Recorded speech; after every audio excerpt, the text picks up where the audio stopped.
Bonjour et bienvenue à toutes, sûrement plus de femmes, à cette webconférence dédiée au lymphodème, du membre inférieur. Bonsoir, bienvenue à toutes. Donc effectivement, ce soir, nous voulions avec Laure aborder cette thématique, puisque c'est vrai que la chirurgie pelvienne, parfois, a des effets qui sont attendus, qui vont léser les vaisseaux lymphatiques et donc provoquer des lymphœdèmes, parfois des infections cutanées, etc. Donc, au-delà d'avoir un effet esthétique parfois pas très impactant, cela peut aussi engendrer des problèmes fonctionnels, des problèmes d'infection. Donc, c'était vraiment ce soir une webconférence sur comment prévenir tous ces effets et puis les gérer au mieux. Donc, pour cela, nous sommes avec le docteur Francini. Bonsoir, docteur. Donc, vous êtes gynécologue, chirurgien en cancérologie à Montpellier. Bonsoir, bienvenue. Merci. Le docteur Mestre. Donc, docteur Mestre, vous êtes médecin vasculaire, responsable de l'unité de lymphologie primaire. Bonsoir. Bonsoir. Nous sommes également avec Madame Mornay. Bonsoir Madame Mornay. Vous êtes kinésithérapeute en région parisienne et vous êtes secrétaire de l'AKTL. Vous allez nous expliquer ce que c'est. Bonsoir. Bonsoir. Et nous sommes avec le docteur Coupé. Bonsoir docteur Coupé. Donc vous êtes aussi médecin vasculaire, mais ce soir vous interviendrez en tant que conseil médical au sein de l'association AVML. Bonsoir à toutes, merci d'être avec nous. Et donc, Laure, je te laisse la parole. Alors, deux petits mots pour vous dire que c'est notre dernière webconférence avec notre format de Mon Réseau Cancer Gynéco, puisque dans quelques jours, on bascule sur un nouveau réseau social qui sera encore mieux. Donc, monréseaucancer.org/gynéco et une nouvelle application que vous pourrez télécharger dès lundi prochain, 16h. Donc, voilà, on est très excités pour faire encore mieux pour faciliter l'échange entre pairs et aussi la circulation d'infos utiles et fiables, on l'espère. Et puis, donc, comme je le disais là dans le chat, on est vraiment content d'aborder ce sujet qui est un sujet quand même très complexe, qui est très peu connu, qui est lourd de conséquences à vivre pour les femmes. Et donc, ce soir, on a envie de mieux comprendre finalement pourquoi on peut être sujette à un lymphœdème du petit bassin ou de la jambe. Et puis, donc, qu'est-ce que c'est exactement? Qu'est-ce que c'est que le lymphœdème? Comment on le prend en charge? Et puis, comment on accompagne les personnes concernées, notamment avec la kiné et les associations indispensables pour faire face ensemble à ces situations. N'hésitez pas donc à poser vos questions dans l'onglet questions. Ça nous permettra avec Oriane de les remonter aux différents temps d'échange. Donc, rapidement après chaque intervention et puis à la fin de notre rencontre, on aura un peu plus de temps d'échange. Et puis dans le chat, vous pouvez partager, faire des commentaires, partager une expérience, etc. Donc comme on a 4 intervenantes formidables, on passe tout de suite la parole et on va donc commencer par le docteur Francini qui va nous expliquer en tant que chirurgienne comment on prend en charge les cancers gynéco et l'impact de tout ça. Et je crois qu'on va commencer par un petit rappel de comment est-ce qu'on est fabriqué à l'intérieur. Merci beaucoup.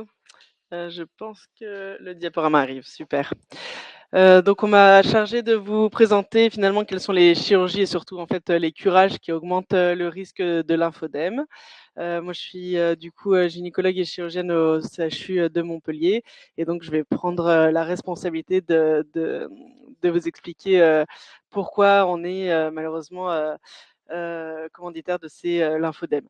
Alors, on va faire rapidement des généralités, notamment anatomiques, et puis on verra chaque chirurgie pelvienne et chaque finalement cancer pelvien et pourquoi on peut être responsable de lymphodème.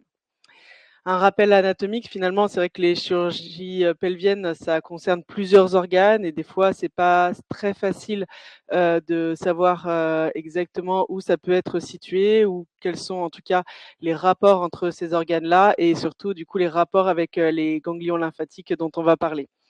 Donc, sur le pelvis, il y a à la fois la vulve en elle-même, mais également maintenant, il y a le système gynécologique et donc nous avons le col utérin, l'utérus en lui-même avec le cancer de l'endomètre qui est le cancer de la muqueuse à l'intérieur de l'endomètre, à l'intérieur de l'utérus, pardon, les trompes et les ovaires. Et tous ces organes-là sont impliqués dans les cancers gynécologiques et chaque organe peut avoir son propre cancer avec des variations selon les cancers.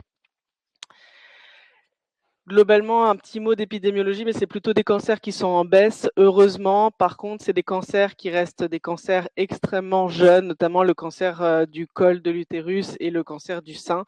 Donc, c'est des cancers pour lesquels on a quand même une bonne survie, on a des pronostics vitaux qui sont quand même très bons, mais ça implique aussi qu'il va falloir protéger ces patientes et leur donner le maximum de qualité de vie après le traitement et donc diminuer au maximum nos morbidités, notamment nos morbidités chirurgicales. Les principes de la stadification ganglionnaire, c'est pas toujours très évident. Globalement, c'est vraiment de faire le point sur est-ce que la maladie, le cancer de l'organe a touché les ganglions qui sont les relais de cet organe-là. Et en fonction de la localisation du cancer, on ne va pas regarder les mêmes ganglions, on n'attend pas la même information. Il y a des ganglions qu'on va aller chercher uniquement pour la stadification, c'est-à-dire la question sont-ils atteints ou non? Parce que derrière, ça va impliquer plutôt des traitements adjuvants, la chimiothérapie, la radiothérapie, la curithérapie, etc.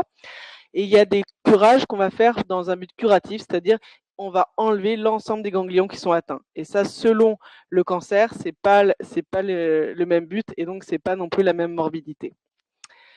Rapidement, donc le pelvis, tous les cancers du col, de l'utérus et de l'ovaire, c'est des cancers qui sont drainés par les ganglions pelviens et les ganglions lombo-aortiques, alors que la vulve, finalement, c'est un drainage inguinal, mais les deux sont à risque de lymphodème inférieur. Et un petit mot pour dire qu'on est malheureusement dans les cancers gynécologiques extrêmement pourvoyeurs de lymphodème, globalement 2 fois plus que les cancers urologiques.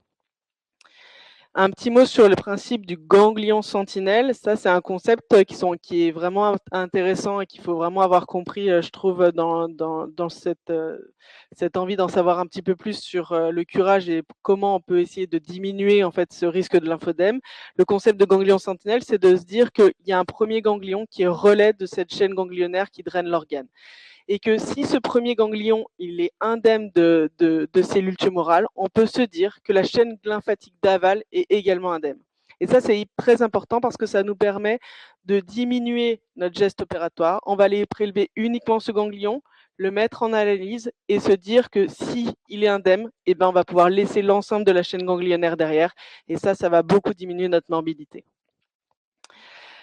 En plus, le fait de faire du ganglion sentinelle, ça nous permet ce qu'on appelle un ultra-staging, c'est-à-dire de vérifier que le premier ganglion qui est relais de cette tumeur, il est bien dans la lymphadenectomie qu'on s'apprête à faire. C'est-à-dire que des fois, les organes ne sont pas exactement drainés par les ganglions attendus, et ça nous permet de le voir, et on a des techniques pour voir ça. Donc, pour les cancers pelviens, donc je vous disais bien, il y a certains cancers qui sont plutôt certains curages qui sont plutôt à visée de stadification et qui sont plutôt du coup à moindre risque de lymphodème. Le lymphodème du membre inférieur, c'est quand même l'une des complications la plus fréquente de nos curages. C'est en fonction de la définition et puis en fonction des études et notamment des pays où les études sont faites, on a de 1,5 à 28% des patientes qui ont ce lymphodème. C'est vrai que c'est assez discordant, mais globalement, c'est quand même quelque chose qu'on retrouve de façon assez importante. Les facteurs de risque, c'est beaucoup la radiothérapie post-opératoire et nos cancers gynécologiques. Ils ont besoin souvent de radiothérapie, donc ça, c'est quelque chose qu'il faut prendre en compte aussi dans notre risque de lymphodème. Et plus on va faire une lymphadenectomie étendue, plus on va enlever de ganglions, plus on va être à risque de ce lymphodème. Les topographies sont très variables, et ça, je laisserai à mes consoeurs en discuter, mais c'est à la fois, ça peut être uniquement vraiment très distal au niveau de la cheville, mais ça peut être également l'ensemble du membre inférieur. On peut avoir que du mont de Vénus, des hanches, etc. Et donc ça aussi, c'est assez intéressant d'avoir une bonne définition de ce lymphodème, et c'est aussi par contre ce qui donne de la discordance sur les différentes études. Les facteurs favorisants, mes collègues le diront mieux, mais globalement, ce qu'il faut vraiment bien connaître, c'est le dépistage précoce, parce que derrière, on a quand même de meilleurs résultats de prise en charge et ça impacte énormément la qualité de vie, mais ça encore, mes collègues en parleront bien mieux que moi. Le cancer de la vulve, un petit mot, c'est un cancer qui est relativement, heureusement, très rare, qui est souvent de stade localisé chez les patientes qui est autour de 72 ans. C'est quelque chose pour lequel on a retenu la place du ganglion sentinelle, parce qu'il est intéressant de savoir si au niveau du curage inguinal, vraiment au niveau de l'aine, est-ce qu'il y a des ganglions qui sont envahis ou non, parce que ça va nous permettre de traiter plus ou moins avec de l'agressivité, notamment des traitements adjuvants de radiothérapie à ce niveau-là, si c'est le cas. Et donc, on fera le curage inguinal uniquement si le premier ganglion est envahi.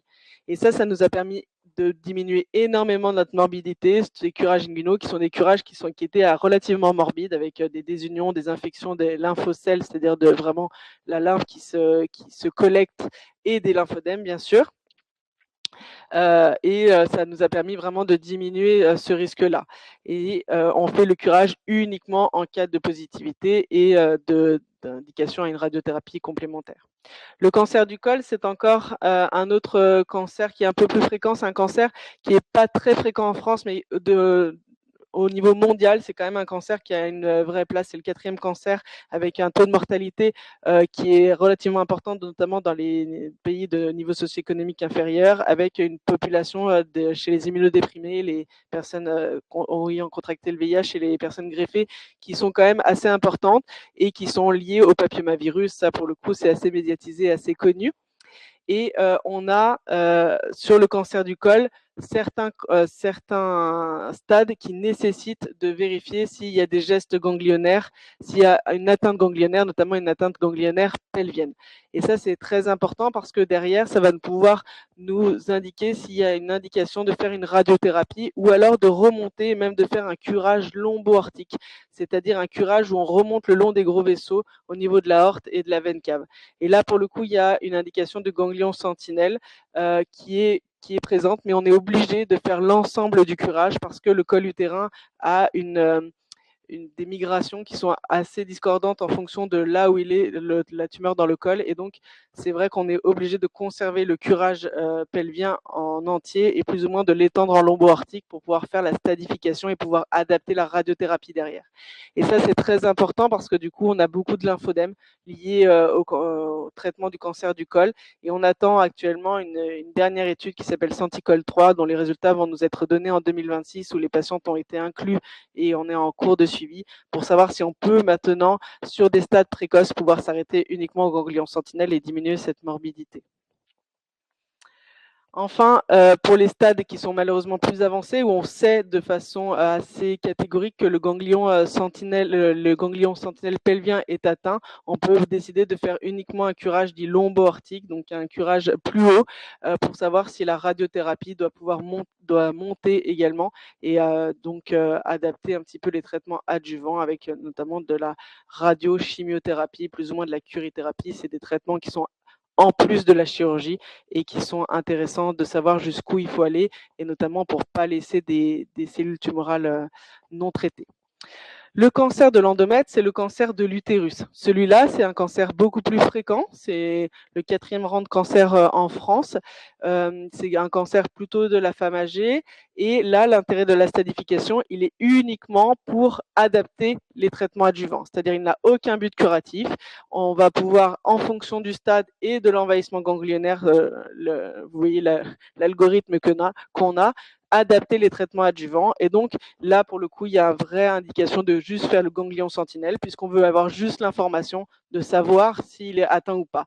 Et ça, c'est un vrai avantage pour ce cancer-là, parce qu'on a beaucoup diminué nos risques de cancer de lymphodème post-opératoire, avec là aussi une grosse variation selon les études, mais mine de rien, c'est quand même un petit peu moins morbide, un peu moins de lésions nerveuses, un peu moins de risque hémorragique. Alors c'est encore discordant sur le nombre de lymphodèmes et vérifier que c'est encore significatif parce qu'on n'a pas encore beaucoup de recul là-dessus, mais on a l'impression quand même que c'est un petit peu moins pourvoyeur de lymphodèmes.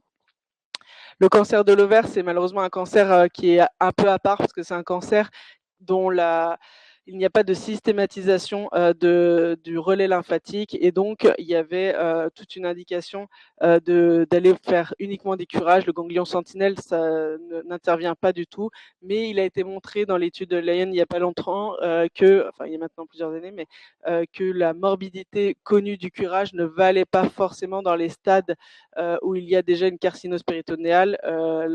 La morbidité induite et donc on a beaucoup diminué les indications de curage à la fois pelvien mais à la fois aussi lombo-aortique et c'est quelque chose maintenant qui est vraiment ancré pour des équipes qui prennent en charge ces cancers-là. Donc juste pour conclure, on a la place du ganglion sentinelle qui a été vraiment démontrée dans le cancer du sein et qui nous a permis vraiment de diminuer le risque de lymphodème dans le cancer du sein au niveau du bras. On a essayé aussi de le mettre en place pour les cancers gynécologiques et il a déjà sa place pour deux cancers, le cancer de l'endomètre et le cancer de la vulve, avec du coup on espère en tout cas diminuer au maximum ces risques de lymphodème. Il y a quand même deux cancers encore pour lesquels on est obligé de retenir l'indication du curage parce qu'il y a une indication de faire quelque chose de plus curatif, d'avoir l'information sur l'ensemble de la chaîne ganglionnaire. Je pense que maintenant, il y a aussi une prise en charge autour de la chirurgie qui s'est beaucoup améliorée avec un dépistage très précoce que mes collègues vont aborder et qui permet que les patientes soient quand même mieux dépistées et donc mieux pris en charge derrière. Merci beaucoup.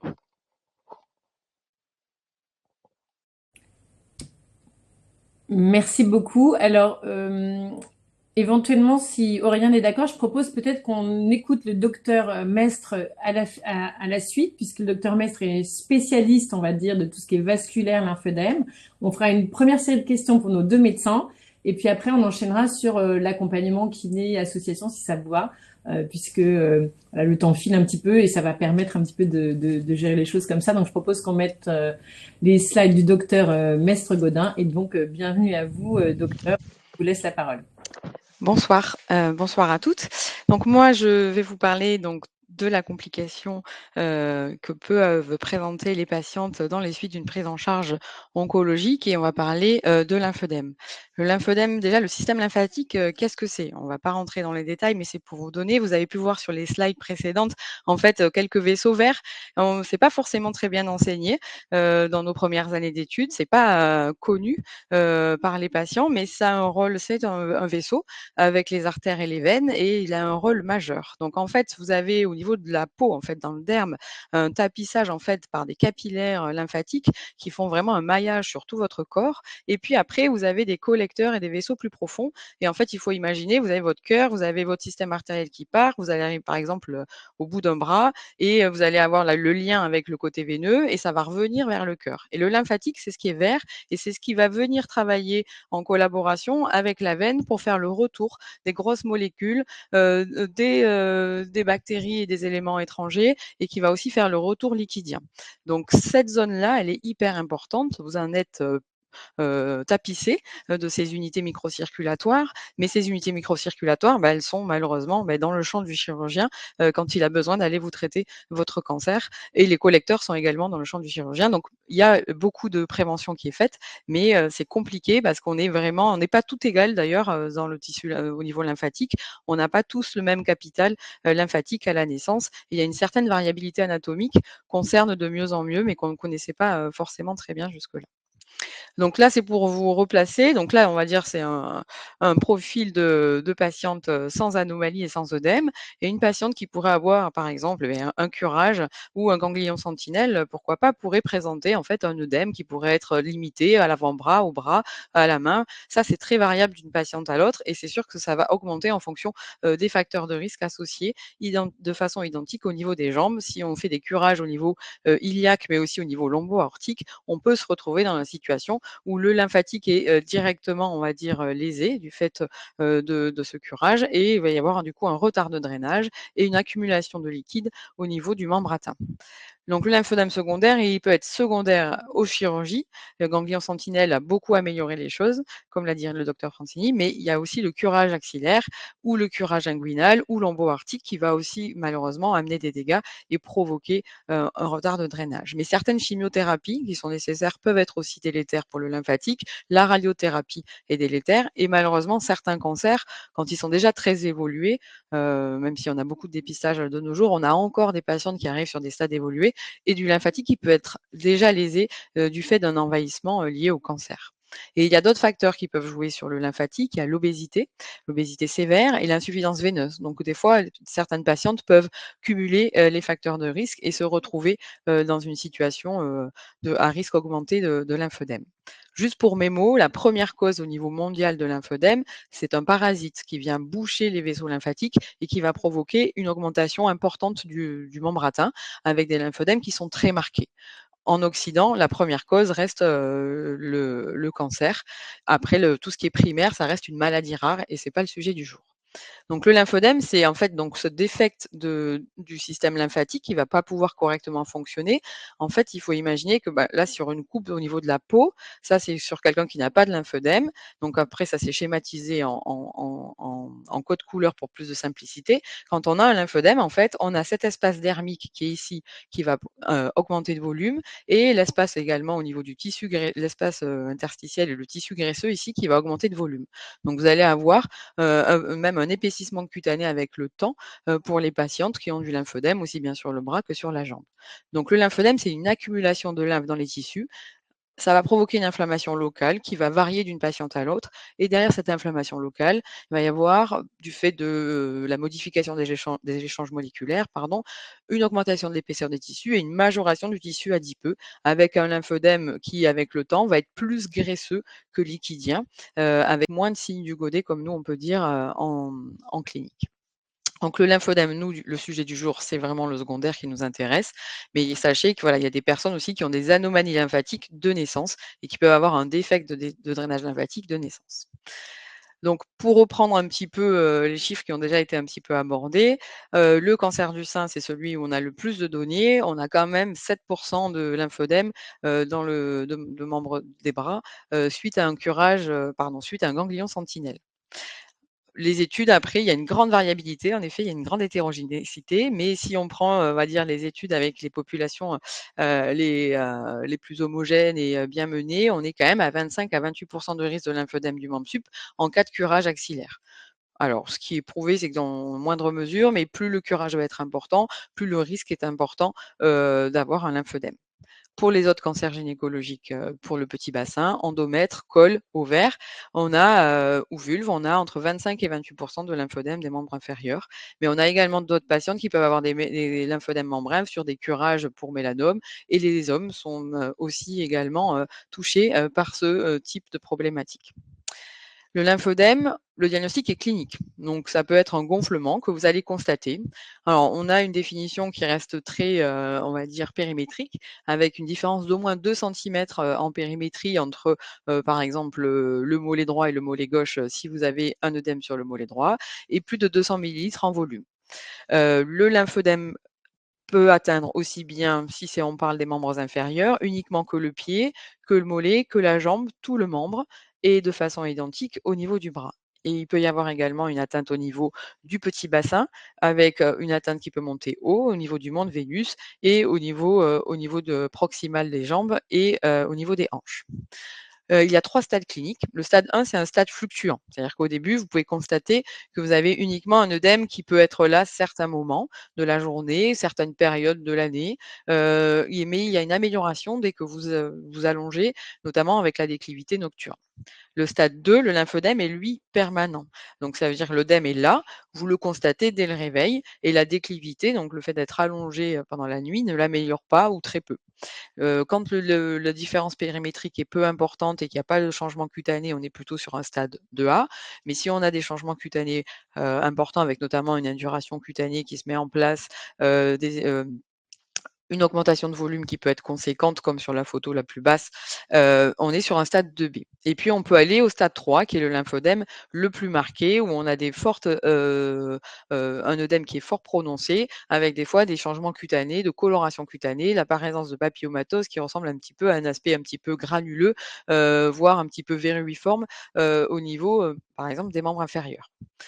Il n'y a pas d'évolution inexorable du stade 1 vers le stade 3. Ce qui est important, c'est de faire du dépistage et de savoir en fait qu'il y a un risque d'avoir un lymphodème quand on a eu une intervention de type oncologique. Quand le traitement est mis en place, la prise en charge est mise en place, on va pouvoir stabiliser le patient essentiellement en stade 2. Le stade 3, c'est des cas très particuliers où souvent il y a d'autres facteurs associés, comme on a pu citer précédemment, avec notamment la problématique de l'obésité et de l'insuffisance veineuse associée. Donc un lymphodème de stade 1 qui reste un lymphodème donc fluctuant, qui n'est pas présent en permanence et qui est amélioré par la déclivité. La base des soins, c'est les soins de peau. C'est la base de tout en lymphologie. Il est important d'avoir une barrière cutanée, on va dire irréprochable. Il faut être bien hydraté, ne pas avoir de plaie. S'il y a une plaie, nettoyer, désinfecter, surveiller.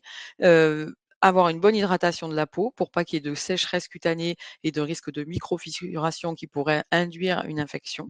On va en parler un petit peu plus tard. Il faut que les ongles soient bien coupés pour pas avoir de risque derrière d'ongles incarnés ou de périonyxis. Et puis, ça va être le port d'une compression de journée qui peut être de classe 2, de classe 3. C'est votre thérapeute qui vous dira en fonction des besoins. On peut réaliser des autobandages parce que ça peut aider, mais c'est pas forcément systématique sur un stade 1, c'est vraiment ponctuellement. Et le drainage lymphatique va pouvoir aider. Il doit être réalisé par un kinésithérapeute formé. Ce qui est vraiment important et encore plus pour la réunion de ce soir, quand on est sur un lymphodème dans les suites d'une prise en charge oncologique, c'est l'activité sportive. Il est prouvé que l'activité sportive est essentielle dans la récupération, dans la rémission et dans la bonne réponse à vos traitements oncologiques. Et pour le lymphodème, c'est également un point clé pour éviter son apparition. Souvent, il y a eu des idées préconçues, des idées préconçues et des idées qui traînent sur il faut rien faire quand on a un lymphodème. Non, il faut faire ses activités sportives. Il faut peut-être reprendre progressivement si vous avez eu un arrêt prolongé. Il faut savoir adapter à sa capacité. Il faut pouvoir être encadré si besoin au démarrage si vous avez des craintes, mais vous pouvez reprendre vos activités sportives et il n'y a pas de contre-indication à une activité sportive en particulier. Vous pouvez faire les activités sportives qui vous conviennent. Et ce qui est aussi important et majeur, c'est l'équilibre pondéral. Il n'est pas simple dans un contexte de prise en charge oncologique avec tous les traitements et les événements qui vous arrivent d'avoir un poids équilibré, mais plus vous allez arriver à l'équilibrer, moins vous aurez de risque également moins vous aurez de risque d'avoir un lymphodème, parce qu'on sait que le lymphodème est corrélé, le risque d'apparition du lymphodème est corrélé à la prise de poids. Et malheureusement, mais quand on a X interventions plus les chimiothérapies et hormonothérapies, on peut avoir une prise de poids associée. Si le lymphodème est de stade 2A, donc on va dire léger ou 2B modéré, on peut faire une prise en charge ambulatoire. C'est-à-dire comme pour le stade 1, vous êtes vu en consultation par un médecin vasculaire. Les soins reposent sur la même chose, soins de peau, coupe des ongles. On peut associer au port de compression de jour une compression de nuit, qui n'est pas une compression élastique, mais elle va pouvoir aider, notamment pour le stade 2B, où l'œdème est quand même plus marqué et le temps de jour n'est pas forcément suffisant pour pouvoir bien juguler l'œdème. L'objectif, c'est d'essayer d'avoir l'œdème le moins marqué possible et en tout cas avoir un œdème on va dire, qui vous convienne, avoir un objectif d'œdème qui vous convienne. Donc, pour certains patients, ça va être jour et nuit, avec en plus autobandage de façon régulière, parce que le bandage, c'est vraiment le traitement qui va vous permettre de travailler l'œdème. C'est lui qui va chasser l'œdème au-dessus du bandage et va permettre au reste de votre corps, du coup, de reprendre l'œdème en charge et de le drainer. Le drainage, c'est ponctuel, ça va vous aider un petit peu et ça va vous soutenir dans votre prise en charge, mais l'aide est vraiment, on va dire, minime dans la perte volumétrique. Activité sportive, toujours, comme je vous l'ai dit, pour la raison oncologique et pour le lymphodème, équilibre pondéral. Et puis, si vous souhaitez, vous pouvez, en plus, dans votre prise en charge, envisager de faire une cure thermale. Le docteur Coupé va vous en parler juste après. Il y a des cures thermales qui sont spécialisées en lymphologie et qui peuvent venir compléter votre prise en charge. Si votre médecin vasculaire estime que malgré tout ce que vous faites en ambulatoire, on n'arrive pas à obtenir un résultat qui nous convient en termes de volume, on pourra envisager de faire une hospitalisation en traitement intensif À Montpellier, nous, on fait un traitement intensif sur 5 jours, mais dans d'autres centres, ça peut aller jusqu'à 3 semaines en général. Donc, c'est entre 5 et 21 jours de traitement intensif. Et ces traitements intensifs, ils reposent sur quoi? Ils reposent en fait sur des bandages qui vont être faits de façon quotidienne, du lundi au vendredi, changés tous les jours par les thérapeutes spécialisés dans notre unité de lymphologie. Donc, dans notre unité, on traite aussi bien les lymphodèmes secondaires que les lymphodèmes primaires. On est centre de référence en primaire, mais on prend en charge les secondaires de nos patients qui sont de la région ou qui nécessitent une prise en charge plus spécialisée. Donc, on va faire la même chose sur nos traitements intensifs, soins de peau, coupe des ongles, on va faire des séances d'éducation thérapeutique aussi pour donner un maximum d'informations à nos patients.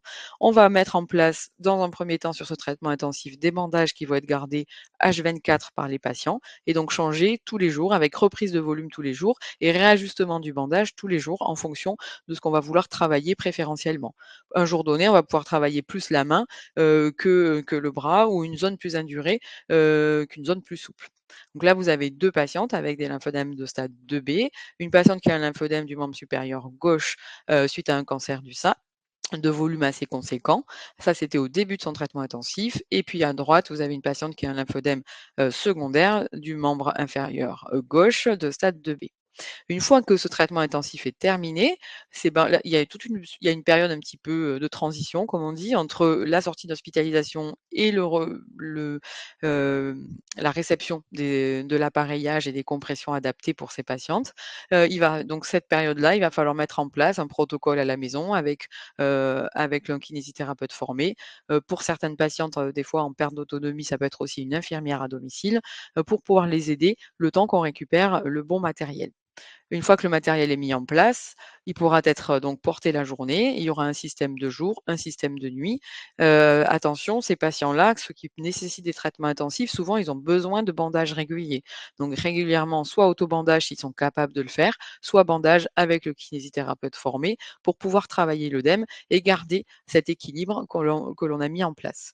La production d'œdème, elle est quotidienne. Donc si vous ne mettez pas en place les bonnes habitudes et les bons traitements qui va dépendre de chaque patiente, bah, vous allez avoir un cumul d'œdème et une reprise de volume au fur et à mesure. C'est pas facile, des fois on n'y arrive pas du premier coup, mais l'objectif c'est d'arriver à équilibrer les patientes. Et bien sûr, vous pouvez aussi compléter cette prise en charge par une cure thermale. Je dis toujours à nos patientes, attention, ça sert à rien de coller la cure thermale au traitement intensif.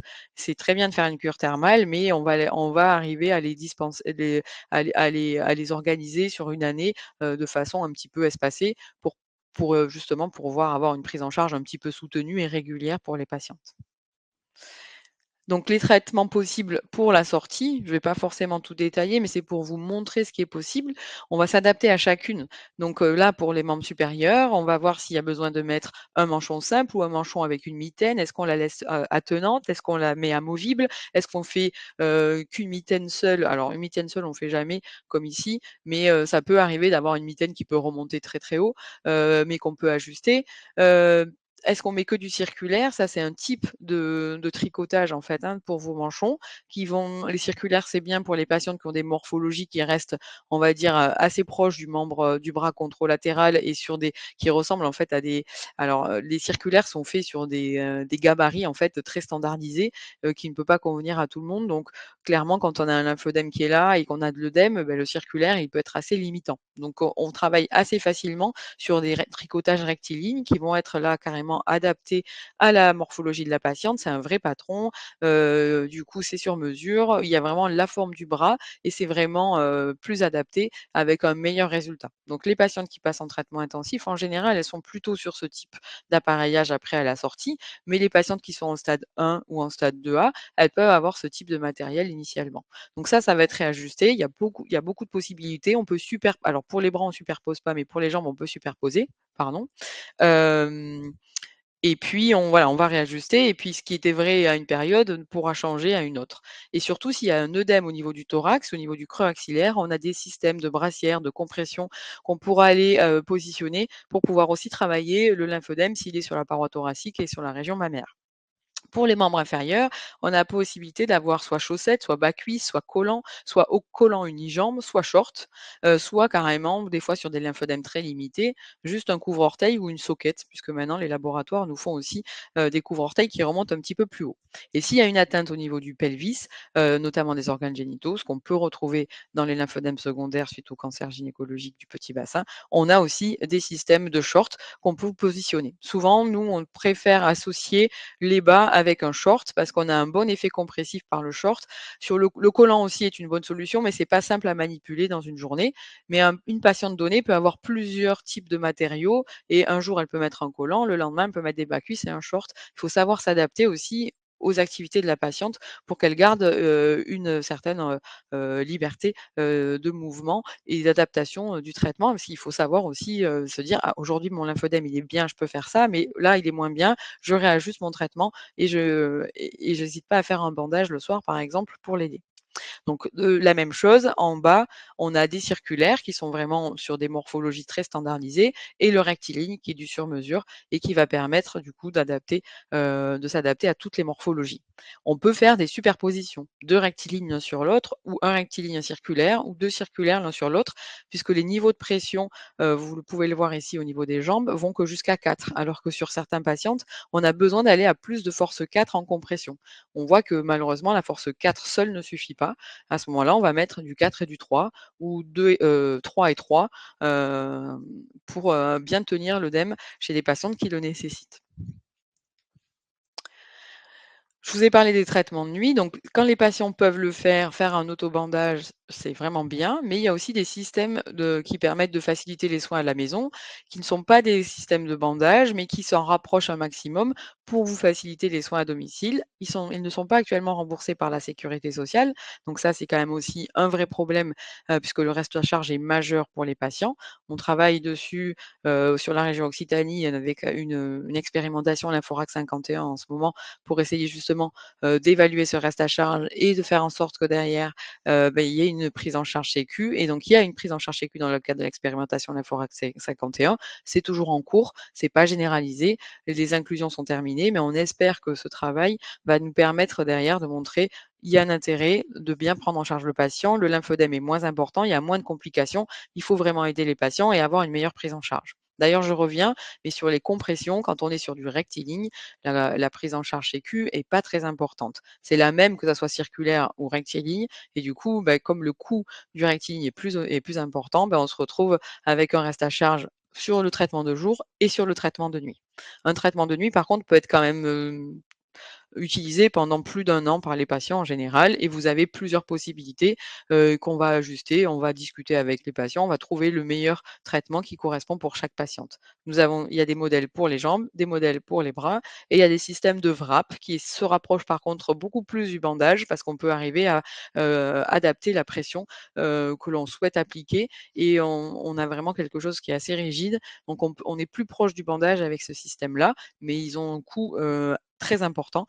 Donc c'est pas simple pour les patients d'avoir, finalement, 2 systèmes, différents, pour pouvoir prendre en charge son lymphodème parce que ça coûte horriblement cher.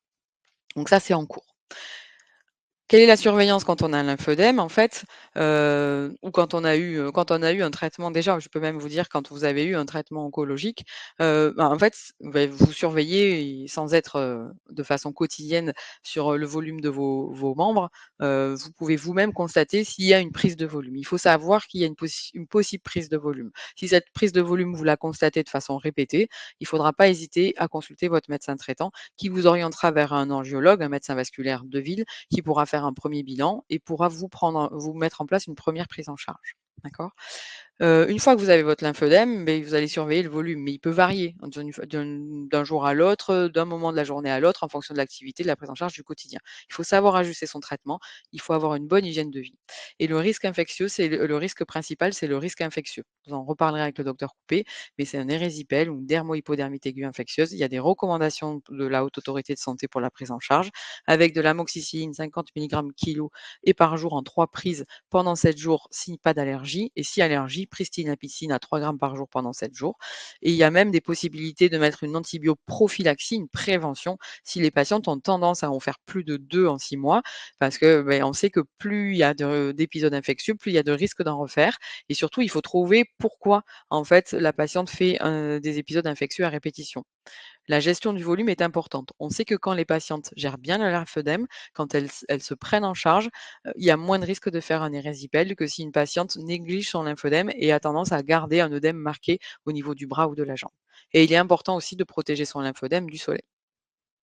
Donc, que retenir? Il faut rester vigilante, mais il ne faut pas s'empêcher de faire des activités. On a trop longtemps souffert d'idées reçues sur pas de faire de prise de sang, pas de prise de tension, pas de chirurgie, donc aussi bien pour les bras que pour les jambes. Si un jour vous avez besoin d'une intervention, je ne sais pas, mais on va dire même une infiltration du genou, il n'y a pas de contre-indication à faire une infiltration du genou. Au contraire, il faut prendre en charge le problème d'arthrose, par exemple, qui vous invalide. Il n'y a pas de contre-indication. Par contre, s'il y a un lymphœdème, il faut savoir le prendre en charge et l'accompagner au décours d'une chirurgie, d'une infiltration, pour éviter une décompensation volumétrique trop importante. L'activité physique, elle est adaptée, elle est régulière et elle fait partie de votre traitement. Il faut savoir garder votre équilibre pondéral. Voilà, et qui consulter si vous constatez un œdème, je vous l'ai dit, mais c'est votre médecin traitant en priorité qui vous enverra du coup sur un oncologue médecin vasculaire angiologue libéral qui pourra déjà initier le traitement, faire un premier écho Doppler veineux, puisque si l'œdème apparaît de façon, on va dire, aiguë, le premier diagnostic peut éventuellement aussi être une thrombose ou une phlébite, donc il faut l'éliminer. Une fois que c'est éliminé, il n'y a pas besoin de le refaire, de refaire ce type de contrôle de façon régulière, mais il pourra vous revoir pour adapter votre traitement. Et il vous orientera vers des professionnels de votre secteur formés à la prise en charge du lymphodème et il pourra vous orienter vers une équipe ressources, centre de référence, centre de compétences ou équipe ressources formée au lymphodème près de chez vous qui pourra vous aider dans la gestion de votre lymphodème. Voilà, je vous remercie. Merci infiniment. C'était très clair et très pratique ces deux interventions. Donc, on a beaucoup de questions. Je vais commencer par une question. Alors, je vais en regrouper deux. Est-ce qu'il est normal ou est-ce que le lymphœdème peut être douloureux? Et voilà, et quelle est la conduite à tenir? Et l'autre question qui était de l'ordre de pratico-pratique et de bon sens, si c'est une inflammation, est-ce que les anti-inflammatoires peuvent agir? Alors, le lymphodème, ne doit pas faire mal. Après, un lymphodème qui n'est pas correctement pris en charge peut avoir un certain volume et peut induire des complications au niveau de la statique, au niveau ostéo-articulaire. Donc, on peut avoir des douleurs qui peuvent être associées.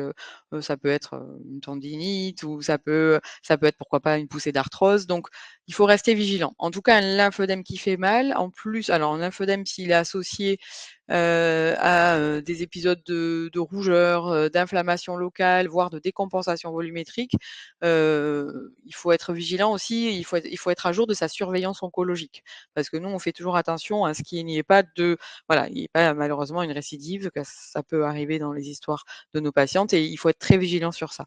Un lymphodème ne doit pas faire mal, mais après c'est souvent le vasculaire, l'angiologue, alors tous les angiologues ne sont pas formés de la même façon, mais il pourra vous orienter et clairement ça fait partie de sa prise en charge. Mais c'est vrai que, comme je vous disais, on n'a pas tous été formés à fond sur la lymphologie. Donc il pourra vous orienter en disant: «Bon, moi, j'ai pas trouvé pourquoi il y avait une douleur, il n'y a pas de problème de thrombose, il n'y a pas de problème d'insuffisance veineuse, mais peut-être qu'il y a un problème des fois de névralgie interosseuse», ce qu'on peut trouver par exemple, le Morton, ça c'est des choses qu'on peut voir sur les statiques des voûtes plantaires. Donc c'est à nous de voir et c'est vrai que souvent comme le lymphodème est pas connu, les médecins veulent d'abord savoir si ça vient pas du lymphodème avant de dire, ça vient d'un autre problème. Donc il faut rester vigilant et il faut pas hésiter à reconsulter si besoin. Les anti-inflammatoires, non, c'est pas recommandé. C'est même contre-indiqué. Certes, c'est vrai que je vous ai parlé d'inflammation, mais les anti-inflammatoires permettent pas de lutter contre cette inflammation locale liée à la stase lymphatique et au fait qu'en fait, ça cumule des déchets au niveau de l'espace interstitiel. Donc on n'a pas de thérapeutique de ce côté-là et ça ne fonctionne pas. Et le risque quand vous prenez des anti-inflammatoires, c'est que s'il y a un éventuel problème cutané en cours, comme une petite plaie, c'est l'infection en fait s'accélère et vous fassiez un peu flamber, on dit ça comme ça, mais vous fassiez accélérer un petit peu le risque infectieux et derrière vous avez une infection plus forte. Donc au lieu d'avoir un érésipèle qui va être traité en ambulatoire et de façon assez rapide, le risque c'est que voilà, l'infection soit plus importante avec des lésions cutanées plus marquées, voire une hospitalisation. Donc anti-inflammatoires, on n'aime pas les manipuler. Après, si un jour vous avez mal au dos et que vous avez besoin de prendre un traitement pour le dos, si votre lymphodème va bien, c'est pas contre-indiqué de prendre un anti-inflammatoire pour votre dos. D'accord? Moi, je vais prendre une question pour le docteur Francini. Laura nous dit, bah, moi, j'ai eu une chirurgie il y a 6 ans. Et donc, à l'époque, il n'y avait pas le ganglion sentinelle qui était proposé. Est-ce que vous pouvez nous dire justement, à la fois pour les patientes qui ont été opérées, mais aussi celles qui vont nous écouter en replay et qui peut-être ne seront pas encore opérer. C'est une bonne question, je pense, pour les patients de savoir de savoir que cette technique existe. Est-ce que vous pouvez donc nous redire aujourd'hui si elle est pratiquée, j'allais dire largement, et nous rappeler finalement pour quel type de cancer elle est classiquement proposée, cette technique du ganglion sentinelle, donc au niveau gynéco, ce qui est vrai que c'est relativement récent. D'accord. Alors, le ganglion sentinelle, ça dépend beaucoup du cancer quand même, l'indication. Globalement, quand même, tous les centres maintenant les cancers sont centralisés maintenant dans des centres experts, donc tous les centres font du ganglion sentinelle, avec plus ou moins des détections différentes, mais globalement, c'est quelque chose qui doit vous être proposé partout s'il y a une indication. Attention, tous les cancers, malheureusement, ne sont pas éligibles au ganglion sentinelle. Le cancer du sein, ça fait vraiment longtemps maintenant que s'il y a une indication de ganglion sentinelle, c'est fait de façon très facile et vous êtes informé, en tout cas, qu'il y a une possibilité de ganglion sentinelle. Par contre, par exemple, pour le cancer du col, du utérin, on ne peut pas faire qu'un ganglion sentinelle. C'est-à-dire qu'on peut faire un ganglion sentinelle, mais on est quand même obligé de faire la lymphadenectomie complète, du curage pelvien, plus ou moins du lombo-aortique. Et donc, ça dépend beaucoup du cancer. Ça peut dépendre aussi du type de cancer, parce qu'il y a des cancers, même dans des cancers, par exemple, de l'endomètre, où il y a des cancers les plus fréquents qui sont dits de type 1, pour lesquels on a moins de risque ganglionnaire, alors qu'il y a des cancers, notamment des cancers de type 2, où on est plus agressif, notamment sur la stadification. Et là, on ne peut pas toujours faire le ganglion sentinelle. En tout cas, globalement, je pense que c'est quelque chose qui en essor quand même, avec des techniques notamment de détection de ganglion sentinelle qui sont vraiment en train de voir le jour, avec maintenant de la fluorescence sur les ganglions sentinelles et la robotique qui prend vraiment quand même le pas là-dessus. Donc ça va être quelque chose qui va probablement augmenter en indication, mais chaque cancer est éligible ou pas au ganglion sentinelle. Et je pense que ça, c'est finalement une question qu'il faut poser au chirurgien quand il vous propose. Et c'est vrai qu'il y a eu beaucoup d'avancées ces 10 dernières années, notamment au niveau du col et de l'endomètre. Et donc, c'est vrai qu'il y a 6 ans, c'était possible qu'on n'ait pas pu lui proposer. Merci. Alors, je vais tricher un peu pour aller plus vite. Je vais pouler encore 2 questions. Est-ce qu'il y a un délai entre la chirurgie et la prévision? Enfin, voilà, est-ce qu'il y a des données sur un délai éventuel entre l'apparition d'un lymphodème et la chirurgie? Et l'autre question, je l'ai oubliée, donc allez-y. En tout cas, alors je pense que le docteur Mestre, elle en donnera peut-être encore plus, mais en tout cas, nous, classiquement, c'est vrai que c'est des complications qu'on dit à long terme, c'est-à-dire qu'il y a des complications immédiates, comme le risque hémorragique, où on sait que c'est dans les 3 à 5 jours post-opératoires. Malheureusement, le risque de lymphodème, il peut être, nous, on dit quasiment jusqu'à 2 ans aux patientes, en disant, attention, voici les premiers signes qui doivent vous faire consulter, parce que si ça vous arrive, ça peut être un risque de lymphodème. Alors, le 2 ans, il est probablement un peu arbitraire, c'est peut-être très chirurgical de dire ça, je ne sais pas si le docteur Mestre a un peu plus de précision là-dessus, mais en tout cas, c'est à long terme et c'est vrai que c'est une très bonne question parce que, mine de rien, on commence à avoir vraiment fini les thérapeutiques, on est vraiment dans la surveillance et on peut quand même avoir cette complication-là à distance. Oui, alors la plupart des lymphodèmes apparaissent, après 2 ans jusqu'à 5 ans après, la prise en charge oncologique, mais ça peut aller, des fois encore plus tardivement.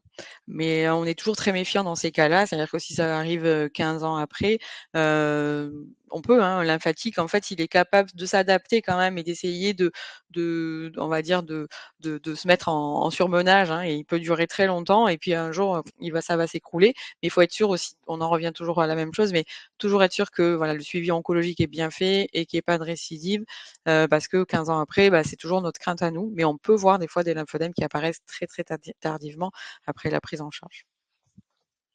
Et effectivement, on a Marie-Paul qui nous dit que elle, c'est 12 ans après la chirurgie. Donc voilà, un témoignage. Alors, sur ce, nous allons passer la parole à Madame Mornay, qui va nous donner tous les conseils kinés, tout ce qu'on a commencé à aborder un peu. Madame Mornay, c'est à vous, on va vous mettre vos slides. Bonsoir. Bonsoir, merci. Donc oui, bonsoir à toutes, puisqu'a priori, je crois que vous êtes surtout des femmes. Je vais essayer de vous donner le point de vue du kiné en libéral, c'est-à-dire ce que vous pouvez faire dans nos cabinets lorsque nous sommes des kinés formés. Donc moi, je suis plutôt dans le 19e. Voilà, et je gère une grosse association de kinésithérapeutes qui pratiquons le drainage et la prise en charge lymphodème. Donc, les médecins ont déjà dit beaucoup de choses. Nous, en clair, on se réfère à cette recommandation de différentiel périmétrique. Donc, quand un patient vient chez nous, on va prendre les mesures, un peu comme a montré le docteur Mestre, je crois, tout à l'heure, avec les tirets partout, les repères au niveau du membre, et on compare. Et si c'est en dessous de 2 cm, on peut juste proposer un drainage lymphatique manuel régulier, mais avec un patient, bien sûr, où on impose qu'il porte des bas ou des collants, voilà, en fonction du lymphodème. On peut ajouter de la pressothérapie pneumatique intermittente, ces machines qui compriment avec des programmes très particuliers. Voilà, ça fait partie de ce qui est possible de faire, en plus bien sûr des soins de peau et de ce qu'on verra après. Lorsque donc le patient est très demandeur de réduire la taille du membre, ou plus classiquement que c'est au-dessus de ce repère dont on a parlé, de ce différentiel périmétrique de 2 cm, on peut proposer dans notre cabinet un traitement intensif qui classiquement dure 2 semaines.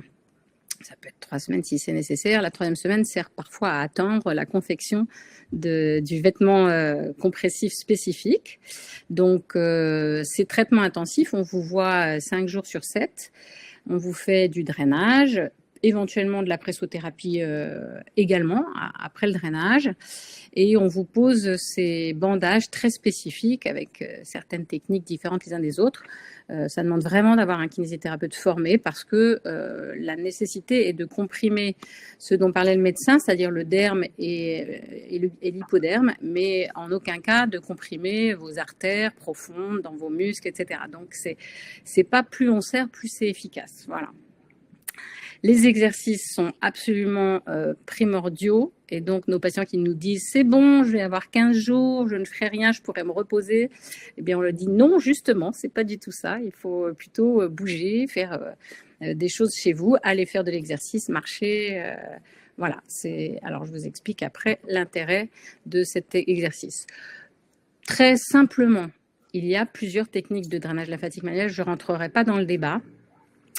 Ce que l'on sait, c'est que sur vos membres inférieurs, plus il y a ce signe du godet, donc la peau qui reste enfoncée, plus on sait que notre drainage et nos bandages vont être efficaces. Ça, c'est très clair.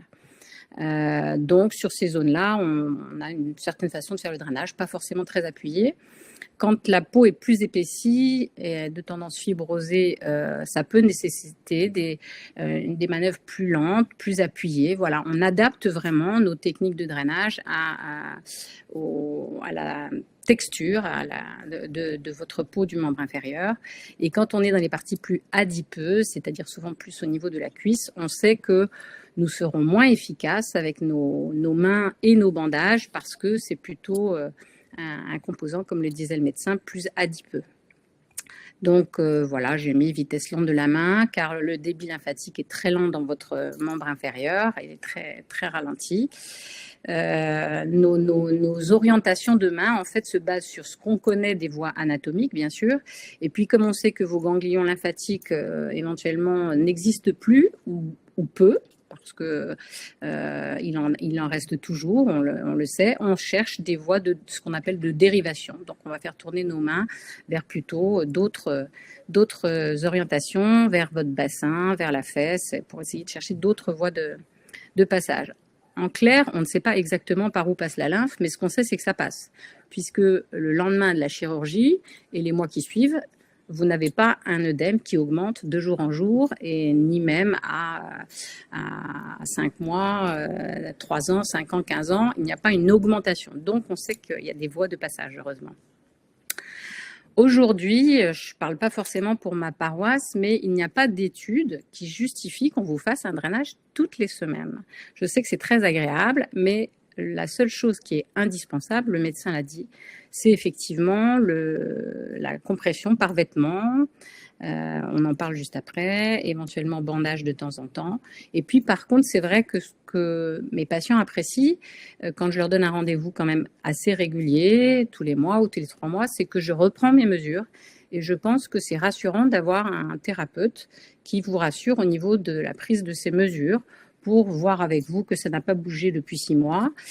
Parfois, j'ai des patients qu'on me renvoie 3 ans après, je reprends les mesures, ça n'a pas bougé. Donc, ça veut dire qu'ils font le traitement qu'il faut depuis 3 ans. Donc, ça ne justifie pas forcément que je reprenne mes séances de drainage, car vous le savez, nos cabinets débordent de patients. Voilà. Quel bandage? Des techniques différentes aussi, je ne rentre pas non plus dans le débat.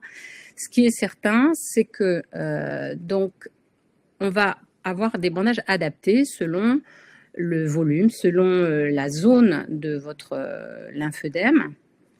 Ça demande également une compréhension, d'avoir des connaissances et une expérience professionnelle. La recommandation actuelle internationale, elle est effectivement d'avoir des bandages spécifiques avec une composante, une résultante de bandes qui sont plutôt assez rigidifiées. Voilà, ça c'est quelque chose qui est très bien décrit depuis longtemps. Cependant, il y a possibilité de panachage. Parfois, certains ne veulent pas qu'on ajoute des bandes élastiques. À Montpellier, c'est fait depuis très longtemps, mais c'est mis que dans la journée. Nous, en cabinet, avec notre AKTL, et suite à des travaux qui étaient faits à Grenoble avec Jean-Yves Boucher il y a quelques années, on sait qu'on peut mettre des bandes, mais on respecte notamment un auteur qui était Hugo Parch et qui avait expliqué qu'en mettant des bandes élastiques très peu étirées par-dessus des bandes à allongement court, c'est un détail qui est peut-être trop complexe pour vous, mais qui est important, on arrive à rigidifier ce bandage. C'est ça qui est le plus important. Il ne faut pas avoir quelque chose de très élastique, car ça ne luttera pas sinon contre votre lymphœdème. Donc les objectifs de ces bandages, plutôt à allongement court, l'image que je donne à mes étudiants, c'est que quand vous mettez une chemise ou une veste et que vous bougez vos épaules, ça va comprimer vos épaules, alors que si c'est un sweat ou un t-shirt, on est très agréable et on peut faire des mouvements dans tous les sens. Donc ça ne lutte pas contre votre lymphœdème. Donc c'est ça qu'on a besoin pour vos lymphœdèmes, pour maintenir la décongestion qu'on aura acquise avec nos mains ou avec la pressothérapie, et décongestionner par l'effet compressif éventuellement du montage, soit avec des mousses sous ces bandes rigides, soit avec ces bandes élastiques très peu étirées et beaucoup chevauchées sur le bandage à allongement court. J'avance. De l'importance d'associer l'exercice au traitement décongestif du membre, on l'a déjà dit. Ça permet effectivement d'atténuer l'œdème qui apparaît lorsque vous vous mettez debout, un meilleur retour veineux, parce qu'il y a souvent, pour les membres inférieurs, on a moins ce problème au membre sup, mais là on parle surtout du membre inférieur. On a très souvent aussi un phénomène, bien sûr, de stase veineuse dans vos jambes, parce qu'effectivement, en vieillissant, vous comprenez bien que nos veines ne rajeunissent pas, donc souvent il y a aussi un phénomène d'insuffisance veineuse légère ou avancée. Et puis donc ce massage de l'œdème sous le bandage à tendance rigide lorsque vous bougez. vous avez vraiment ce que je viens de vous expliquer. Donc, ça peut être de la marche, de la gymnastique globale, de l'aquagym, de la thalassothérapie, du vélo. Beaucoup faire travailler cette pompe musculaire du mollet avec la marche, par exemple. On a déjà un petit peu parlé des risques effectivement infectieux. Ce sont des situations effectivement qui parmi nos patients, nous on fait attention à vos jambes quand vous venez à nos consultations, on regarde parce que en cas de rougeur, de gonflement anormal, etc., on sait qu'il peut y avoir cette fameuse infection érysipèle ou érysipèle qui va encore abîmer votre réseau lymphatique. Donc les médecins font tout ce qu'ils peuvent pour vous éviter de refaire ces crises d'érysipèle. Un traumatisme, une fracture peut momentanément aussi augmenter. On fera un peu plus de bandage et en attendant que vous cicatrisiez. Je ne rentre pas dans ce que les médecins vous ont dit. Des pathologies annexes cardiaques, bien sûr, peuvent augmenter le lymphœdème. Le surpoids, on en a parlé. Mais également des compressions trop importantes au niveau de la cuisse et de l'abdomen qui vont faire un peu garrot et limiter la lymphe qui a déjà du mal à se drainer au niveau de la jambe ou de la cuisse, par exemple, et de la chaleur trop importante. Dans les cures, on vous demande, si possible, de ne pas aller faire des emballements de boue au niveau du bassin ou au niveau des jambes. Ce serait très à risque. Les conseils d'hygiène de vie, du coup, alors, au niveau de la compression médicale, nous, très souvent, dans nos cabinets, les patients, en tous les cas celles que j'ai eues, ont au moins une classe 3, si possible effectivement sur mesure en rectiligne car elles le supportent mieux, mais nombreuses de mes patientes avaient de la superposition classe 2 plus classe 3, voire classe 3 plus classe 3, ce qui leur permettait de ne pas avoir forcément besoin de faire en plus des bandages hebdomadaires et ce qui permettait de maintenir à peu près nos mesures. La marche, des chaussures adaptées, souples pour bien favoriser la pompe du mollet, des exercices qui vont dans le sens de faire bouger vos membres inférieurs, bien sûr, en triple flexion, ou ça peut être tout simplement d'autres disciplines d'activité physique adaptée, du yoga, tout ce qui fait bouger vos jambes, il n'y a pas de souci, tout ce que vous aimeriez faire. Les membres en déclive dans la journée, ça ne change pas grand-chose au niveau du lymphœdème, on le sait, ça c'est plutôt quand il y a une composante veineuse.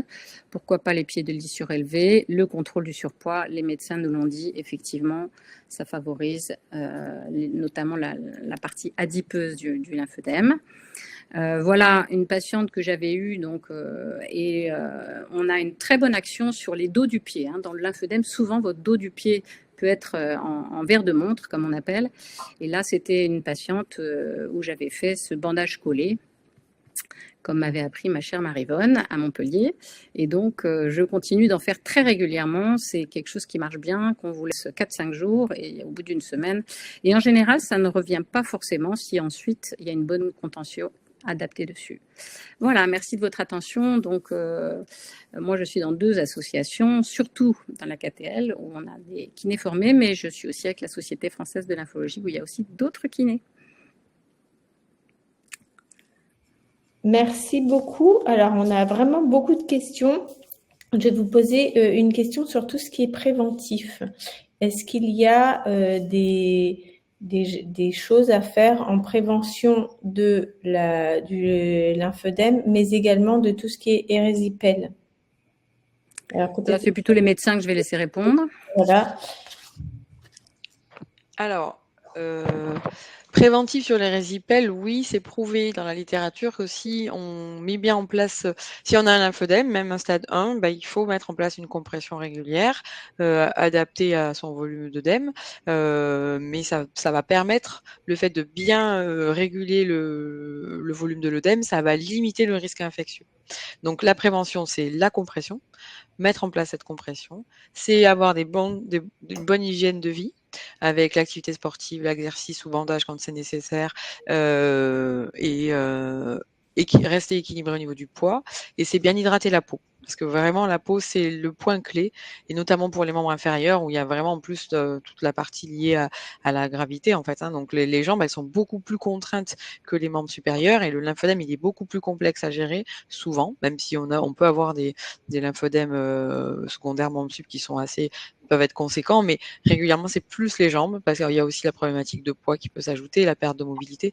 Donc, il faut vraiment être très précautionneux et être régulier sur sa peau, et ça fait partie en fait d'habitudes et de routines qu'on doit avoir pour ne pas avoir de problématiques, et surtout les mycoses aussi, j'allais oublier, mais il faut surveiller parce que quand malheureusement on doit porter des chaussures fermées, avoir des bas de compression, voire double bas de compression, des orteils avec de l'œdème, on a facilement tout serré et on peut avoir facilement des mycoses entre les orteils. Donc il faut les traiter parce que la mycose peut aussi être une porte d'entrée d'une infection. Merci. Très bien. Juste une petite question avant de passer la parole à Marlène Coupé. Est-ce que, parce que ça n'a pas été finalement, on a tourné un peu autour du pot, mais est-ce que, notamment sur un lymphodème pris au tout début, qu'on a repéré, etc., donc un stade 1, est-ce que ça peut être vraiment réversible, entre guillemets? Est-ce qu'on peut guérir, voilà, ou est-ce que finalement, je vais avoir toujours une attention, un soin, une contention probablement à gérer? C'est un peu la question entre toutes, mais quand même, est-ce que c'est réversible ou niet? Alors, la définition du stade 1, c'est que c'est fluctuant. Donc, en fait, vous pouvez avoir certains jours de l'œdème et certains jours moins, ou à certains moments de la journée plus, et souvent c'est fin de journée, et moins le matin quand vous vous levez. Mais il est là, le problème de drainage lymphatique est là. Donc, on a des patients qui ont des stades 1 fluctuants qui sont, on va dire, acceptables, qui sont sur des rythmes assez confortables, on va dire. Je sais pas si on peut dire ça comme ça, mais avec un œdème qui parle pas trop. Mais ça veut pas dire, on n'est pas guéri en fait. Donc il faut faire tout ce qu'on a dit, à l'adapter peut-être à la situation clinique, pour que, en situation de risque, vous travaillez, vous avez plutôt tendance à piétiner, il faut quand même mettre au moins des chaussettes de compression classe 2, surtout l'hiver, l'automne, le printemps. Après, si vraiment vous avez vraiment pas d'œdème, mais même l'été, en fait, le risque, il est là, il est même plus présent. Donc, mais c'est juste qu'il faut, on va s'adapter. Donc, souvent, on n'hésite pas à s'adapter au moins au début quand c'est pas facile de commencer la compression avec les patients. On commence et puis après, on ajuste et on peut monter un peu en niveau de pression dans un deuxième temps. Mais un stade 1, on n'est pas guéri. En fait, le problème de drainage, il est là. Sauf que le lymphatique, il est capable de s'adapter. Et des fois, chez certains patients, il s'adapte très très bien. Il peut tenir assez longtemps, mais on ne sait pas combien de temps. Donc, il vaut mieux l'économiser et garder le lymphatique que vous avez tel quel et le préserver autant que possible en faisant ce qu'il faut, plutôt que de se retrouver 5 ans, enfin, je dis 5 ans, mais ça pourrait être même 2 mois après, dans une situation où ça va plus aller. Donc, il faut ajuster. Du coup, on prendra d'autres questions, mais merci beaucoup pour cette réponse qui me paraît être une parfaite transition pour donner la parole au docteur Marlène Coupé, parce que c'est aussi l'importance d'échanger avec de l'éducation, des associations spécialisées, du partage entre patientes pour s'encourager à faire toute cette hygiène de vie. C'est quand même pas facile. Voilà, donc on vous donne tout de suite la parole, Marlène, et puis après on gardera quelques minutes de dernières questions parce qu'on déborde pas mal, mais voilà, c'est vraiment une réunion importante, je crois. Donc à vous. Vous me donnez combien de temps? Allez, on essaie 10 minutes maximum, ok? Oui, d'accord. Bon. Merci en tout cas. À quoi sert une association telle que AVML ou Vivre mieux le lymphédème, puisque c'est la plus grande en France, elle est nationale. Elle a été créée en 1998. Et j'ai quelque chose qui... Qu'est-ce que je peux faire? Vous pouvez réduire, ou alors, docteur Mestre, il faut... Ah oui, ça y est. Voilà, c'est bon. Donc, cette association est dédiée non seulement aux patients, mais également à leurs proches aidants, les professionnels de santé et toutes les personnes intéressées par la pathologie lymphatique, qui comprend les lymphédèmes primaires, secondaires et les autres anomalies lymphatiques, puisqu'on a dit que c'était des maladies qui étaient encore très mal connues, et effectivement, on le voit lorsqu'on travaille pour une telle association. depuis 1998, AVML a reçu le 3e agrément national par le ministère des Solidarités et de la Santé. Donc, on porte une voix importante. AVML fonctionne avec 10 délégations régionales pour être au plus près des patients et uniquement avec des bénévoles. Il y en a aujourd'hui 56, je crois. Le siège est à l'hôpital Saint-Éloi de Montpellier, puisque c'est là où elle a été créée. J'ai mis toutes les références, mais pour aller plus vite, on les mettra et vous les trouverez. Le but de cette association, c'est de faire reconnaître le handicap du lymphœdème et ses conséquences dans la vie quotidienne auprès des professionnels dont j'étais, donc je vois les deux côtés, et des pouvoirs publics. Il s'agit d'une maladie chronique, souvent difficile à vivre, qui change le regard sur soi, puisqu'on a une transformation, en particulier pour les lymphédèmes secondaires, et ceci entraîne un impact psychologique, mais également des retentissements sur la vie personnelle, familiale, professionnelle et sociale, ainsi que sur la situation financière que le docteur Mestre a évoquée. En effet, il y a un reste à charge énorme que nous connaissons depuis que nous avons fait l'étude Lymphorac il y a maintenant 10 ans. Ce reste à charge qui est d'environ de 100 € par mois pour les gens qui sont traités, mais qui est en train de monter. Il y a aussi les inégalités territoriales. En effet, dans toutes les villes ou provinces de France, on n'a pas de centre de lymphologie. Il faut donc informer et encore informer sur cette maladie qui est encore insuffisamment connue. Alors, quelles sont les actions concrètes d'AVML? Vous le voyez sur cet arbre. Je vais rapidement prendre chaque item. Alors, vous répondre, nous avons énormément de questions et nous essayons de répondre par tous les moyens, le téléphone, les mails, les réseaux, les permanences qui se font en présentiel dans les délégations. Comment nous trouver? Surtout par le site, et je vous remercie de le mettre sur le chat pour que tout le monde puisse le connaître. Et donc, vous avez dès la page d'accueil cette carte de France avec les différentes délégations. Lorsque vous cliquez sur la délégation qui vous intéresse ou sur le siège qui est à Montpellier, vous avez les numéros de téléphone, les mails auxquels vous pouvez vous adresser. Et puis, sur la page d'accueil du site, toujours, vous avez ici ce carré noir, une question, vous cliquez dans le rose, vous écrivez les questions qui vous taraudent. Soyez un peu précis, s'il vous plaît, parce que des fois, ce n'est pas facile de répondre lorsqu'il faut deviner. Mais vous avez une réponse par la messagerie questionavml@gmail.com. Donc, le site est très important.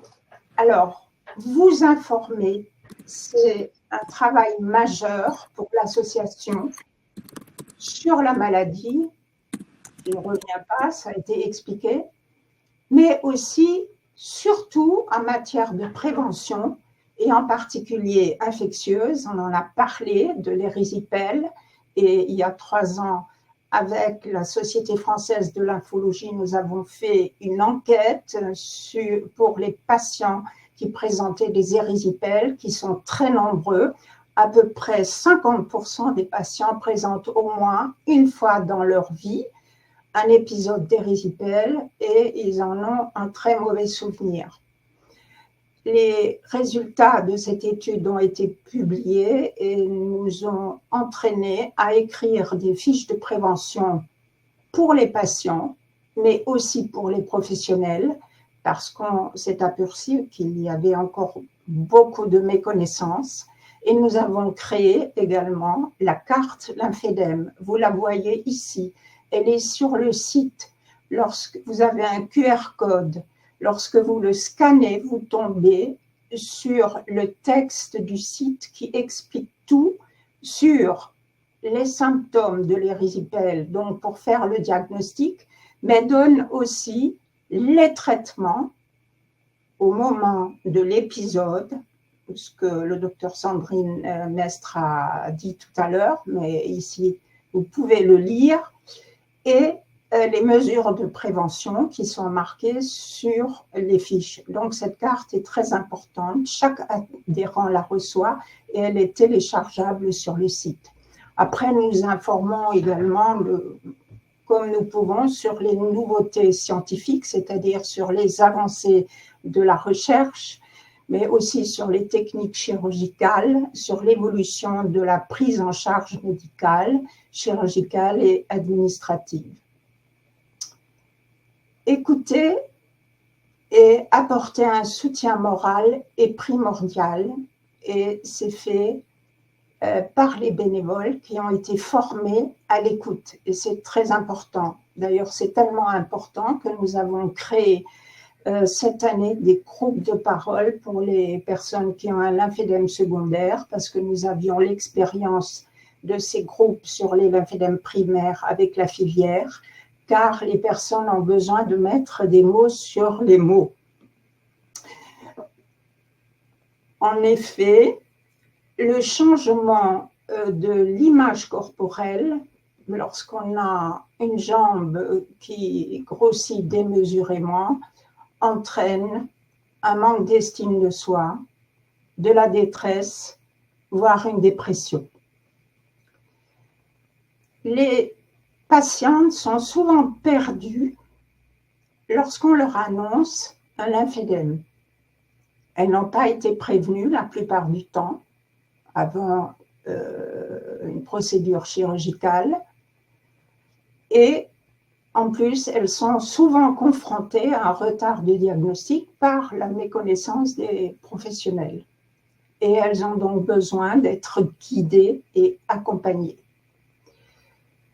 AVML, par ailleurs, réalise des enquêtes, soit seule, soit associée avec d'autres associations ou avec une société savante, concernant tout le vécu des patients avec toutes les difficultés rencontrées.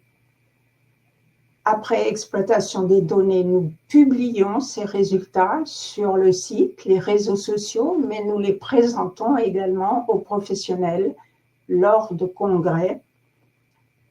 Par exemple, les congrès des médecins vasculaires ou des orthésistes. Vous accompagnez.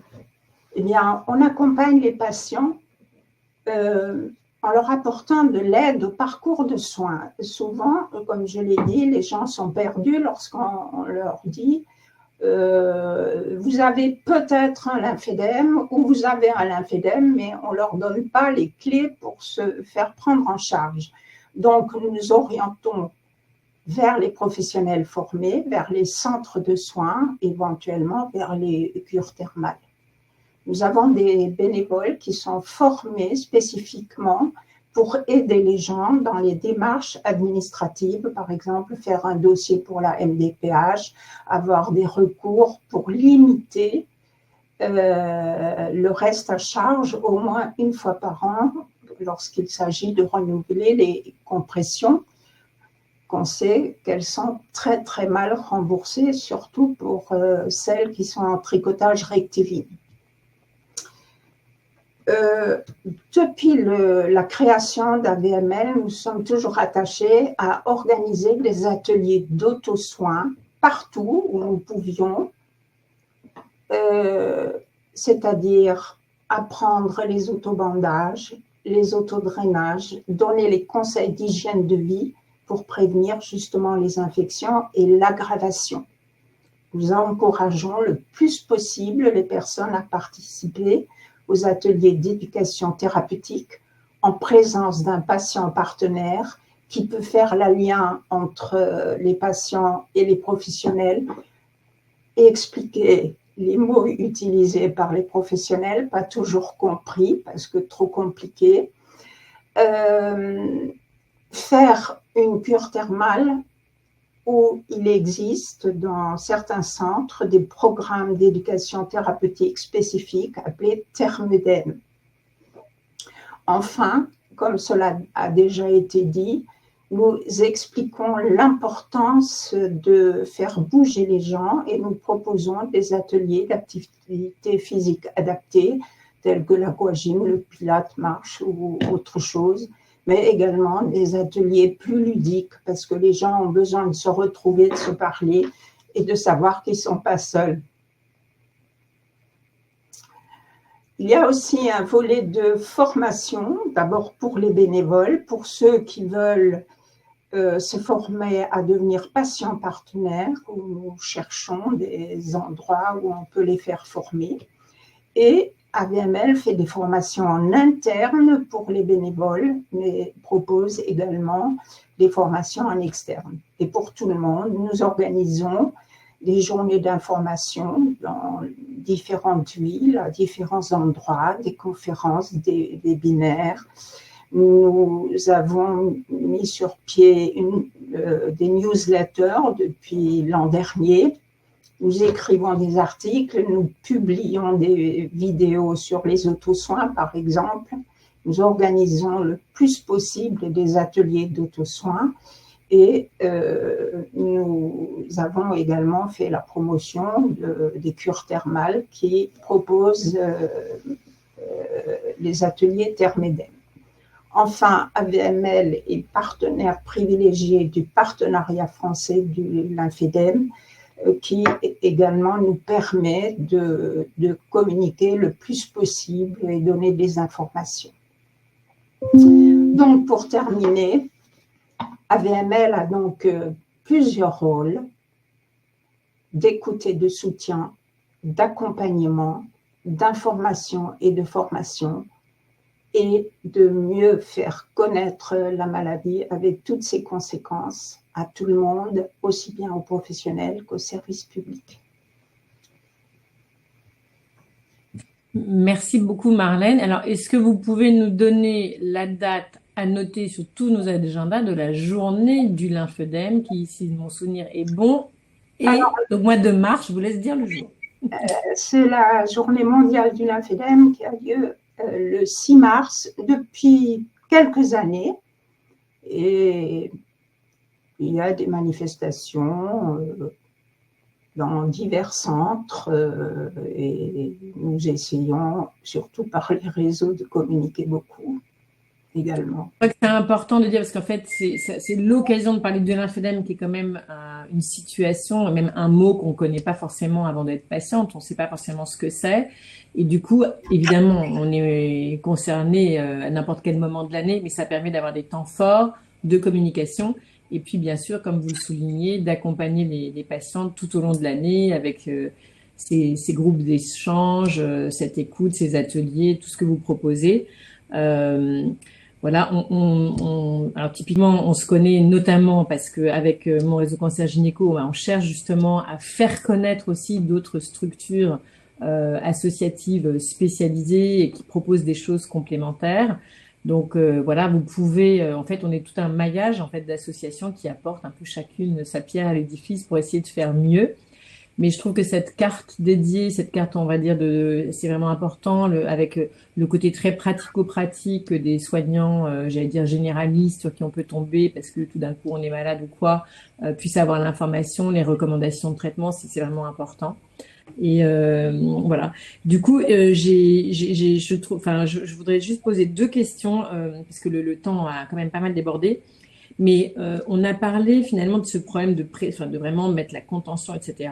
Et il y a une question que je trouvais importante parce que moi-même, quand j'étais patiente, alors pour un cancer du sein, mais je me posais cette question et d'ailleurs j'avais demandé à mon médecin en amont un manchon, c'est en fait la pression.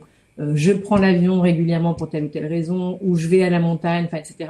Est-ce que ça joue ou est-ce que voilà, ça peut faire partie des choses qu'on a envie de faire pour prévenir l'apparition ou le développement d'un lymphodème? Est-ce que c'est utile?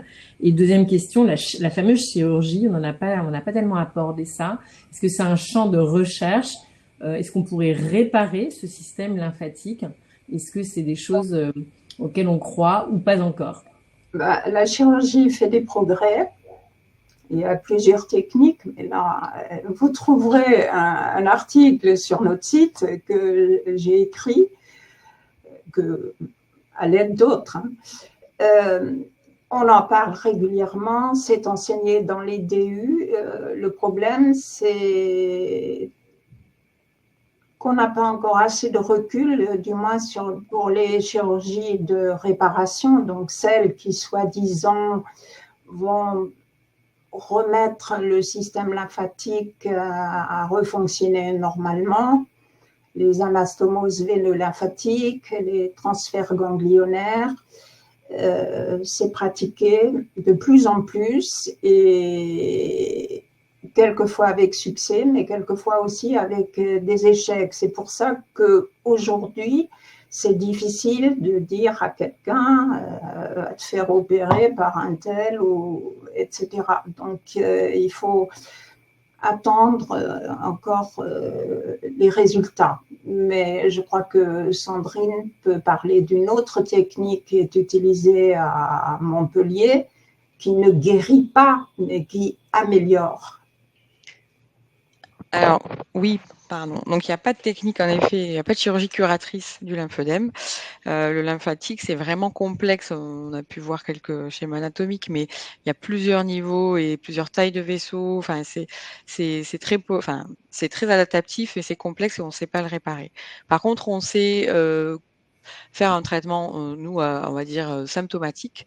Donc, en fonction de nos besoins, on peut, nous, avec l'équipe de chirurgie plastique sur le CHU Montpellier, sur notre centre, on fonctionne comme ça, on peut faire de la lipoaspiration en complément. Alors, attention, ça ne traite pas le lymphodème et on ne le fait que dans des conditions très particulières. C'est-à-dire qu'il y a vraiment des critères pour amener nos patients à cette chirurgie. C'est des différences volumétriques qui sont encore marquées, malgré un traitement qui a été bien mené, qui est maximal, optimal. On n'a plus du tout de godet. Et malgré, on va dire, un traitement très bien mené par la patiente, même, on va dire, aujourd'hui, on n'arrive pas à diminuer plus le volume de la jambe. Et il y a une vraie gêne fonctionnelle, esthétique aussi, mais ça peut aussi impacter la mobilité des patientes. Donc, on va aller compléter avec l'hypoaspiration. Mais il y a des contraintes aussi. Il faut faire attention au risque opératoire. On ne peut pas y aller quand les patients ont des risques opératoires liés à leur obésité. Donc, on est très vigilant aussi sur l'IMC du patient. Et il faut être prêt à faire des bandages parce que derrière, il y a 1 mois de bandage 24/24. Puis les mois qui suivent, il y a bandage tous les soirs en plus de la compression. Et on va s'adapter à chaque patient. Donc, vraiment, il ne faut pas le voir comme une solution qui va vous permettre de vous libérer de la compression parce que derrière, le patient, il continue à mettre autant de compression qu'avant. C'est juste qu'on a permis de diminuer un peu le volume d'un mollet, par exemple, qui était trop volumineux avec un différentiel encore de 2 litres et une patiente qui faisait déjà tout son maximum et qui était vraiment très invalidée par ce volume-là. Et les anastomoses, on y travaille un petit peu, mais malheureusement, pour le moment, ça reste anecdotique. Et comme le disait le docteur Coupé, en fait, il y a beaucoup d'hétérogénéité il y a beaucoup de différences entre toutes les études. Ça vient beaucoup d'Asie, parce que là-bas, en Asie, il y a beaucoup de chirurgiens et il n'y a pas de médecins vasculaires. Mais on s'y intéresse. En préventif, c'est intéressant aussi, c'est-à-dire dans la suite du traitement oncologique. Mais en anastomose simple, pour le moment, voilà, nous on y travaille, mais ça fait pas partie des recommandations. Il faut pas le retenir tel quel. Donc il n'y a pas de traitement curatif. Et pour l'avion, il n'y a aucune contre-indication. Je voulais répondre tout à l'heure, j'ai fait une mauvaise manip, mais vous pouvez prendre l'avion, vous pouvez en altitude. Il faut peut-être adapter votre traitement de votre lymphodème, mais il n'y a aucune contrainte liée à ça. Et si le lymphodème apparaît à ce moment-là, c'est que probablement que de toute façon, le drainage lymphatique, il y avait déjà une problématique, une séquelle liée au traitement. Et il parle à ce moment-là, mais il faut juste adapter le traitement si vous avez un lymphodème ou mettre en place un traitement. Mais c'est pas parce que vous êtes permis d'aller en montagne que vous avez un lymphodème. Ouais, merci beaucoup. Alors, un dernier petit pour le coup de projecteur un peu sur mon réseau Cancer Gynéco pour dire aux personnes qui ne connaîtraient pas encore le réseau qu'on peut s'y retrouver toutes ensemble, mais aussi dans des groupes où on a tout un cancer du col ou tout un cancer de l'endomètre, etc. Et on a un groupe aussi vivre avec un lymphodème. On n'a pas tellement abordé les questions archi tabou de j'ai un lymphœdème au niveau génital, enfin au niveau vraiment du petit bassin, etc. Là, on n'a pas le temps ce soir. Peut-être qu'on pourra refaire un focus. Vous pourrez peut-être nous dire, vous soignants aussi, ce que vous en pensez, ce qu'il faudrait réaborder comme thème pour aider. J'allais dire, on voit bien ce soir et on remercie toutes les personnes qui sont venues. Il y a beaucoup de questions. On sent qu'on a répondu à pas mal de questions. On vous remercie beaucoup pour toutes vos présentations. Et je crois qu'il y a vraiment besoin d'apporter ces informations très concrètes aux patientes un peu partout. Et puis, pour celles qui seraient intéressées, ça m'a aussi frappé. On a l'impression qu'il n'y a pas tellement de lymphœdème quand on a un cancer de l'ovaire. En tout cas, nous, on fait prochainement une webconférence sur les cancers de l'ovaire avancés. Donc, c'est la dernière question et petite pub pour le prochain rendez-vous. Mais voilà, donc c'est peut-être juste une des rares bonnes nouvelles quand on a un cancer de l'ovaire, ou je me trompe? Malheureusement, c'est pas si évident parce que c'est des curages qui peuvent être très extensifs sur le cancer de l'ovaire, notamment des curages pelviens et lombo-aortiques avec un risque de lymphocèle de collection au niveau lombo-aortique qui aggrave le risque de lymphodème. Donc malheureusement non. Alors ce qui prime aussi dans le cancer de l'ovaire, c'est que les traitements sont très lourds et voilà, c'est des choses du coup, qui passent peut-être au second plan pour ces patientes-là, mais malheureusement, je ne crois pas que ce soit si anodin que ça. Enfin, Ok, donc on leur donnera le replay de cette webconférence puisque nous allons faire un replay et qu'on pourra partager dans le fameux fil de cette rencontre qui a donc lieu, voilà, le 20, j'ai un doute tout d'un coup, le 27 novembre. Voilà, donc n'hésitez pas à faire circuler l'information également à votre niveau. Je te laisse faire le dernier tour de table, Oriane. Non, bah écoutez, moi je vais toutes vous remercier parce qu'on a eu une conférence très complète. Je vois les commentaires, à la fois des choses très pratiques, des choses pour la compréhension, etc. Merci à toutes d'avoir été parmi nous et je vous souhaite à toutes et tous une très bonne soirée. À bientôt. Bonne soirée. Bonne soirée. Merci. Au revoir, bonne soirée. Au revoir.